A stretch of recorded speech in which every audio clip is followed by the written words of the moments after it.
Et tout de suite, c'est le regard libre d'Elisabeth Lévy. 5h-10h, le Grand Matin Sud Radio. Et Elisabeth qui se demande pourquoi les bars et les restaurants ne pourraient pas eux aussi ouvrir le 11 mai. C'est une bonne question. Bonjour oui, Elisabeth. Je suis sûr que je suis pas la seule. Bonjour Cécile. Et j'ai hâte d'aller boire un café. J'ai hâte d'aller boire un café avec vous. Oui. Est-ce que vous avez compris quelque chose justement alors ? Eh ben non, alors là, franchement, déconfinement régionalisé, territorialisé, municipalisé, rentré à la carte, hein, c'est un peu Macron dit blanc, Philippe dit noir, Castaner dit gris, Le Maire dit bleu, et Véran voit rouge. Il nous a prévenu, si on ne continue pas à se confiner, eh bien, il n'y aura pas de déconfinement du tout. Alors, on ne sait plus à quel médecin se vouer, ni à quelle autorité. Le médecin d'avant était d'ailleurs très très bien. Voilà. Alors, si vous ajoutez à cela que les préfets et les maires pourront adapter les principes aux réalités locale et un peu à leur lubie personnelle, vous avez une idée de ce que sera le déconfinement à une belle usine à gaz réglementaire où notre grande administration pourra déployer son talent pour compliquer les choses. Alors, vous savez, le maire de Toulouse, Jean-Luc Moudin, qui a déclaré hier, en sortant de l'Élysée, me semble-t-il, ou de la visioconférence, pardon, il faut qu'aux alentours du 5 mai, tout soit très clair, eh bien, ça ne me semble pas très bien parti. Oui, alors cependant, quand même, Elisabeth, pour les commerces, ça semble acté. Les commerces, à l'exception donc des cafés-restaurants. Oui, dont Emmanuel Macron reçoit les représentants ce matin. Oui, tous les commerces pourront ouvrir le 11 mai.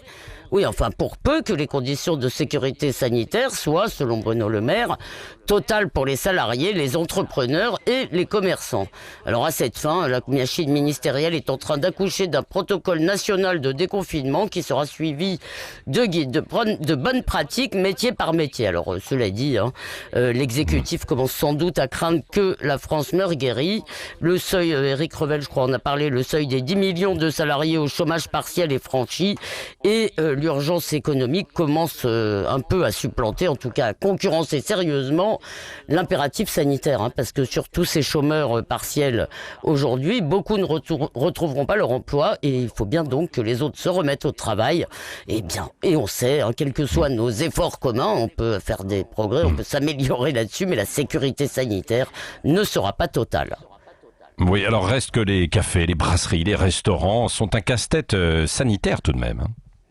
Oui, peut-être pas plus que les galeries Lafayette, le métro ou la cantine scolaire en réalité. Alors oui, c'est vrai que, sauf quand il y a de la musique pénible, ce sont des endroits où on parle, où on rit, qui sont des activités éminemment contagieuses.